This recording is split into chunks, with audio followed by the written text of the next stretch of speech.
Hello, today I'll be dealing with the topic beta oxidation of fatty acids. First off, let's look at the previous year university questions that came from this topic to understand the important headings. Define beta oxidation, the steps, the regulation, and the energetics for palmitic acid.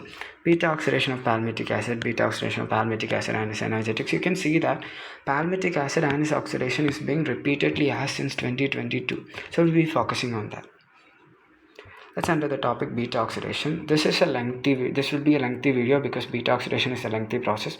So as an introduction, let's say that our body, as we know, our body prefers glucose as a primary source of energy, but when it's deprived of glucose, it goes on looking for other compounds like proteins and fatty acids. And the method of using fatty acid for ATP generation is by oxidizing it, and the most common method of oxidation is by beta oxidation. I was fast. Okay, basically in methods of when our body is starving, it uses fatty acid as a source of energy, and beta oxidation is the most common method of fatty acid oxidation to use it as energy. It is a catabolic process, which means fatty acid molecule is being broken down. To understand the breaking down, the cleavage, let's understand the general structure of a fatty acid molecule. Fatty acid molecule, the general formula comes down as RCOOH, where R is an aliphatic hydrocarbon chain. An aliphatic hydrocarbon chain, which you can see in the line diagram. This is an aliphatic hydrocarbon chain. At one end, you have the COH group. The end where you have the COH group is referred to as the carboxyl end, and the carboxyl carbon will be the first carbon. The carbon next to it will be the alpha carbon, the next will be the beta carbon. And in beta oxidation, the bond between the alpha and beta carbon is being cleaved to generate energy. Now let's look at the definition. Two carbon atoms are cleaved from the carboxyl end of an acyl-CoA molecule to form acetyl-CoA, along with the oxidation of beta carbon to keto group. So let's break this down. Carboxyl end of an acyl-CoA molecule. Where did acyl-CoA come from? So the thing is that our body cannot oxidize fatty acids as its own. So it is converted to something called acyl-CoA. And then it is oxidized to an acetyl-CoA molecule, and we all know acetyl-CoA undergoes TCA cycle, oxidation in this TCA cycle, and ATP is formed. So basically, carbon atoms are cleaved from carboxyl end of an acyl-CoA and as acetyl-CoA along with oxidation of beta carbon to keto group. So the first step will obviously be the conversion of fatty acid to an acyl-CoA molecule. Now let's look at the site. The site is mitochondria. Organs are liver, kidney, heart, muscle, brain, and adipose tissue. Now, understanding the site of beta oxidation is really important because basically we know that mitochondria is a double membrane organ. So you have the outer membrane, then you have the inner membrane.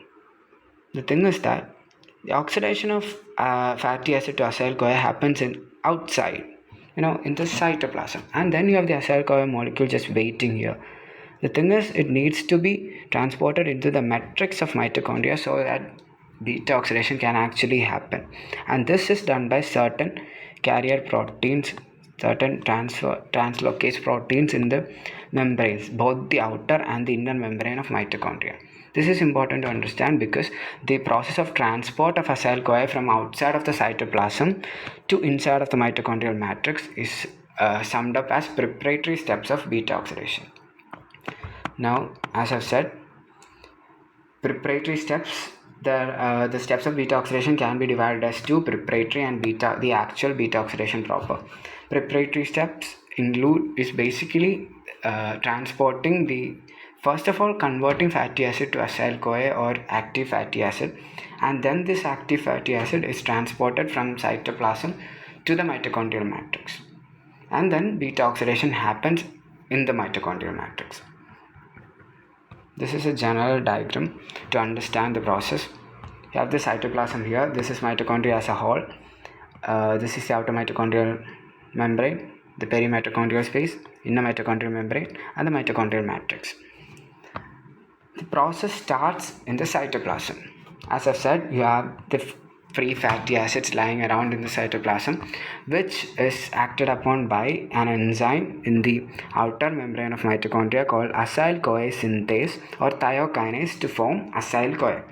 Since acyl-CoA is formed, you can guess the name of the enzyme as acyl-CoA synthase. But in this process, two high energy phosphate bonds of ATP is broken down and AMP is formed, and magnesium is used as the cofactor. Up until here, this process referred to as activation of fatty acid, and up until here things are clear. And we need to get the acyl-CoA enzyme inside of the mitochondrial matrix for the process of beta oxidation to actually happen. But the problem here is that acyl-CoA cannot actually penetrate through this, which leads to a lot of complexities like the formation, taking the help of multiple transporter proteins across the membranes. Talking about transporter proteins, this is where the importance of a particular substance comes up. Carnitine. Carnitine is basically beta hydroxy gamma trimethyl ammonium butyrate. Not important, you don't have to learn that. You just gotta know that the source is dietary supply or endogenous production. This is important, you will learn about deficiency. So dietary supply or endogenous production is the main source. It is synthesized, or in endogenous production, it is synthesized in liver and kidney by lysine and methionine. It is stored in muscle cells, and vitamin C or ascorbic acid is required for its synthesis. As I've said, for the transport of acyl-CoA, there is a transporter system working which is referred to as the carnitine shuttle. The basic function of carnitine shuttle is the transport of activated fatty acid or acyl-CoA into the mitochondrial matrix. The carnitine shuttle includes three different enzymes: CPT1, CPT2 and carnitine acylcarnitine translocase. I will introduce it to you. CPT1 or carnitine palmitoyl transferase 1 is the first enzyme in the enzyme complex. It is seen in the outer membrane. Then you have the carnitine palmitoyl transferase 2 and carnitine acylcarnitine translocase, or simply translocase, in the inner membrane. Now let's look at the process, what actually happens here. The acyl-CoA molecule, which is formed in the cytoplasm, is taken up by the carnitine palmitoyl transferase, and this acyl-CoA molecule along with carnitine is converted to acyl-carnitine and coenzyme A. Acyl-CoA and carnitine, basically an exchange of carnitine is being happened, right? So this acyl-CoA, the CoA and acyl-CoA is being exchanged for acyl-carnitine by CPT1, and this acyl-carnitine is translocated by the carnitine acylcarnitine in translocase, or simply you can say translocase, in the inner mitochondrial membrane to the mitochondrial matrix. In the mitochondrial matrix, now you have acylcarnitine, but the problem here is that acylcarnitine cannot undergo beta oxidation, and that is where the importance of carnitine palmitoyl transferase 2 comes up.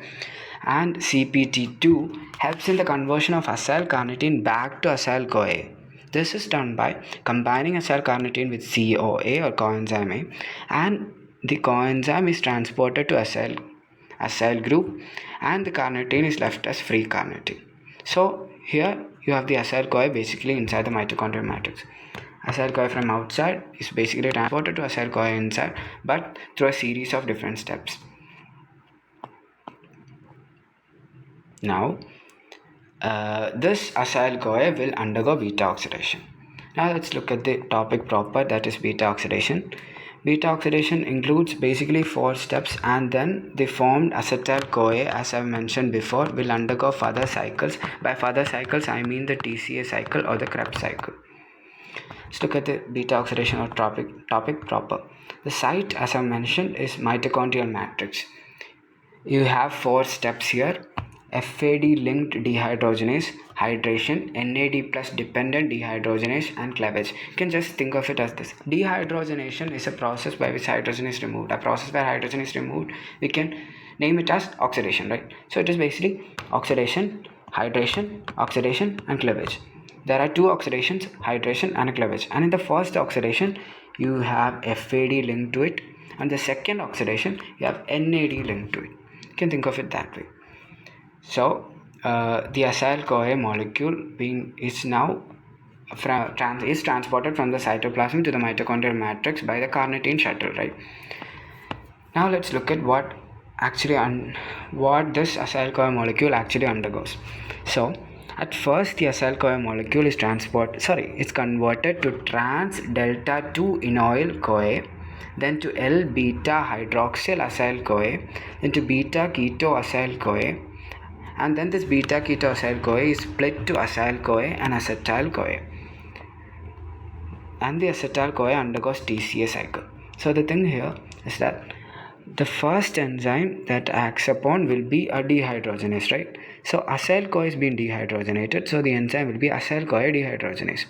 The second step, enoyl CoA is being hydrated, which means the enzyme will be enoyl CoA hydratase. Beta hydroxyacyl CoA is being dehydrogenated in the third step, which means the enzyme will be beta hydroxyacyl CoA dehydrogenase. And the fourth step, beta keto acyl CoA is being split to acyl CoA and acetyl CoA, and the acetyl CoA undergoes TCA cycle. This is mediated by the enzyme thiolase. The thing here is that you don't actually have to write trans delta square or L beta or L or something. It is enough to just learn it as acyl CoA to enoyl CoA to beta hydroxyacyl CoA to beta keto acyl CoA, then acyl CoA and acetyl CoA. These are the steps of beta oxidation. Now, these are the steps of beta oxidation, and after which the formed acyl CoA will go back and continue the process. So the thing is that, as I've said, if this is a compound, this is a fatty acid, first cleavage will be happening in here, right? Which leaves the compound to almost look like this. And then the cleavage happens again in here, which leaves the compound to look like this. Then the cleavage happens again here, and on the final step, 2-acetyl CoA molecule is formed. 2-acetyl CoA molecule is formed, which is why acyl CoA is a general name for a group of compounds which looks like which has a general formula. That is why the acyl CoA is reproduced again in this cycle, and then it goes back again and continues. You will understand it better when we discuss the energetics, which is our next topic. So energetics, and in energetics I'll be focusing on the one for palmitic acid, because as I've mentioned in the beginning of the video, energetics of palmitic acid is a famous university question. Palmitic acid is basically a 16-carbon fatty acid, and it's the most common acid to undergo beta oxidation. In the net reaction, you can see that 8-acetyl CoA molecule is formed, 7-NADH and 7-FADH2. 1-acetyl CoA can form 10 ATPs in the TCA cycle. 1-NADH can form 2.5 in electron transport chain, and 1-FADH2 can form 1.5 ATP in the electron transport chain. So summing it all up, you have a total of 108 ATP being formed in beta oxidation and 2 of it being utilized, so it comes down to a net gain of 106 ATP. This is important. As I've said, acyl CoA is a group of compounds, right? So as the splitting occurs, it can go back and regenerate, which is exactly what's happening with palmitic acid. Since it has 16 carbons, it can go back and reform almost 8 times, which is why 8-acetyl CoA molecule is formed. For example, if it was something from 10 carbon fatty acid, about 5-acetyl CoA will be formed. I hope you're getting the thing. That's it. You can write two clinical applications. Two applications of energetics, not exactly clinical. This is not important in a 4-marker question, but again, migratory birds and metabolic water in desert animals. The thing is, migratory birds have 70% of their body covered with fat, and this fat undergoes beta oxidation to form a chunk of ATP. As you can see, 106 ATP is being formed from just one palmitic acid, which is a lot. So basically, beta oxidation is the one that's giving energy for migratory birds to migrate larger distances. The same with metabolic water in desert animals. Desert animals can produce their own water endogenously, which is mediated by beta oxidation. Now we'll look at the regulation of the compound, regulation of the synthesis. Basically, intrinsically it has Three regulation mechanisms always acting: the availability of free fatty acids, energy status of the cell, and the oxygen supply. Availability of free fatty acids, as you already know, if there are no fatty acids, it cannot undergo oxidation. Basically, glucagon increases free fatty acid in fasting state, and insulin decreases free fatty acid in well-fed state. This is a whole different mechanism which will be taken with diabetes mellitus. Malonyl-CoA inhibits CPT1, the energy status of the cell. This one is a bit of a common sense. If there are energy rich molecules like ATP, NADH, FADH2 and acetyl-CoA already inside the cell, the concentration is already very high in the cell, there is no need for beta oxidation. So it is inhibited by the presence of higher concentration of these molecules. Oxygen supply. Since it is an aerobic process, beta oxidation requires the continuous supply of oxygen. Now we look at the disorders associated.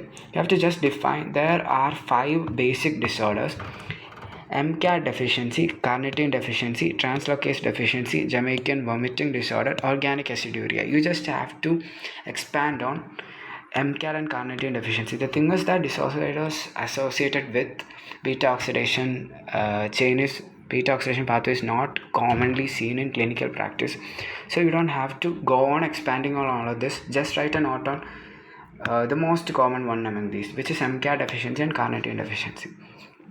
Now, to give an outlook, to just understand the basic outlook of these diseases, that during starvation you can expect two things: the formation of ketone bodies and hypoglycemia.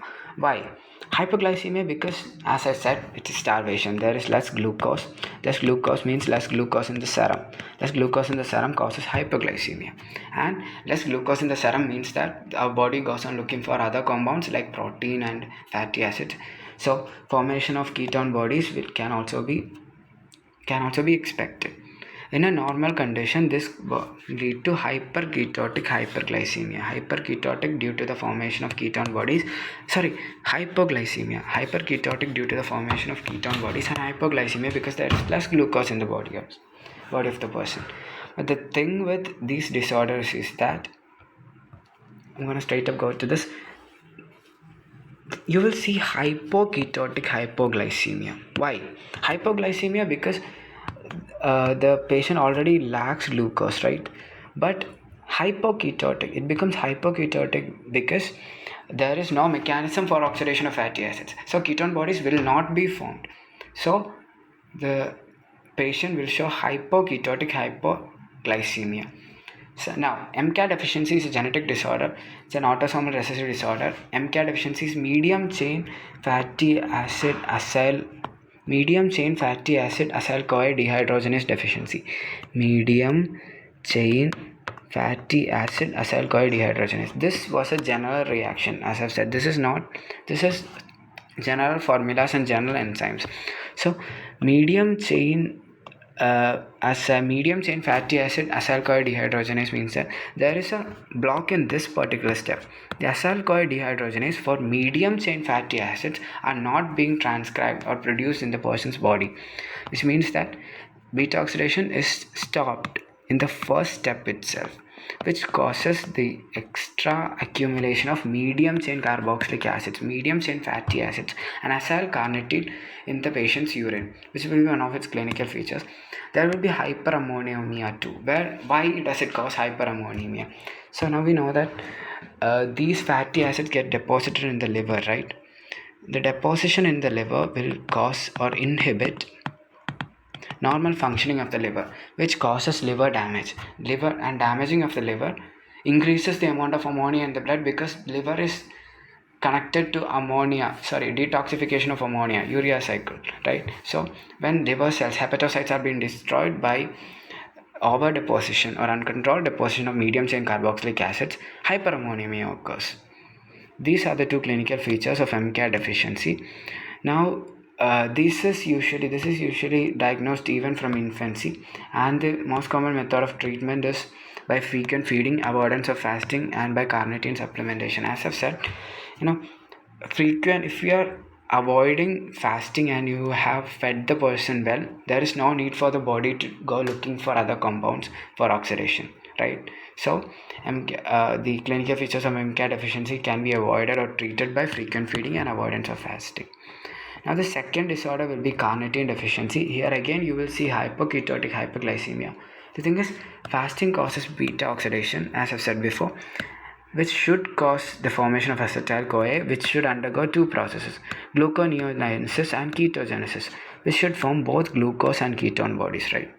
So basically during starvation, what happens, this is the general condition. Beta oxidation happens, acetyl-CoA forms, acetyl-CoA is shunted to two processes, gluconeogenesis and ketogenesis. Glucose and ketone bodies are formed. This is what is expected in a normal person, but what happens with carnitine deficiency is that the transport of acyl-CoA molecule across the mitochondrial membrane, as I've showed before, is interrupted, which means beta oxidation doesn't happen, which means none of this happens, and then there's no production of glucose or no production of ketone bodies. And during starvation, what happens is that our body, especially our brain, depends mostly on a mix of glucose and ketone bodies for its metabolic processes. So when the intrinsic mechanism, which is beta oxidation, is also blocked along with the diet, this becomes especially bad for the brain. Clinical features include muscle weakness and muscle cramps. In severe or untreated cases, unusual abundance of fat droplets in muscle and liver is formed, leading to fatty liver. As I've said, this is carnitine deficiency, so the treatment will obviously be carnitine supplementation. So that's basically it.